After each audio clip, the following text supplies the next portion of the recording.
محمد رضوان د پاکستان ټیم د وایډ بال نوې کپتان چانسز چې کوم د نور هم سیوا شوی دی د پاکستان راتلونکي ون ډے سیریز استرالیا سره د 4 نومبر نه به باقاعده دا سیریز شروع کیږي خو تر اوسه پورې پی سی بی د طرفي کپتان لا نه دی اناونس شوی افیشلی د کپتان اعلان نه دی شوی خو چې کوم خبرونه راغلي دي دغه حواله سره دغه مطابق محمد رضوان د وایډ بال کپتان د پاره یو ښه مطلب ښه چوایس دی پی سی بی سره او راتلونکي ټایم کې محمد رضوان د پاکستان ټیم کپتان به هم د پی سی بی د طرفي سلیکټ کیږي 70% چې کوم دی دا خبره حقیقت هم ده چې محمد رضوان د پاکستان د ټیم د وایډ بال کپتان منتخب کېدو والا دی محمد رضوان د استرالیا خلاف کپتان بوي او دغه کم کلاډیان چې اوس سیریز کې ډراپ شوي دي هغه به د استرالیا خلاف واپس داخليږي په خپل ټیم کې لکه شاهین شو بابر اعظم شو نسیم شاه شو دا به استرالیا خلاف په سکواډ کې سلیکټ دا سکواډ حصہ وي دنه علاوه نور هم څه اهم کلاډیان دي چې به هم دغه سیریز کې شاملېږي له به هم دغه سیریز کې مکمل اویږي خو هغه نه مخکې تاسو مال په کمنټ کې وایي چې آیا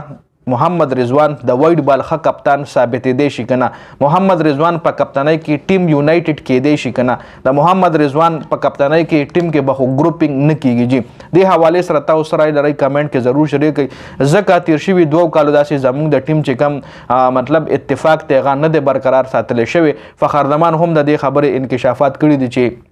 ټیم کې نا اتفاقی و ځکه زموږ چې کم تیر شوی ورلد کپ کې پرفارمنس او ناقص پرفارمنس دغه وجه هم نا اتفاقی و اوس راتلونکي چې کم د استرالیا سیریز دی هغه کې به چې کم ټیم ته کومو کلاډیانو له موقع ورکړل کېږي محمد حسنین به ټیم ته واپسی کوي محمد حسنین نه علاوه عامر جمال به په دغه کې شامل وي په دغه سیریز کې حسیب الله خان چې کم دی وکټ کیپر کلاډي هغه به هم भरपूर موقع په دغه سیریز کې ملاويږي سلمان علي هغه هم په ټیسټ کې ښه پرفارمنس وکړ د انګلند خلاف نو هغه د ډراپ کېدو چانسز خو بيخي نشته سلمان علي هغه کې د شي سعود شکیل خو د پاکستان د ټیم د ټیسټ حصہ ده خو ون ډے کې هغه مشکل ده چې چانس ملو شي جی د محمد رضوان په کپتانۍ کې به یو سکواډ تیاریږي د محمد رضوان په کپتانۍ باندې غور هم شروع دی او محمد رضوان هم اګری دی چې زه د پاکستان ټیم کپتانۍ ته تیار یم د ون ډے فارمیټ ټي 20 فارمیټ او د ون ډے فارمیټ جی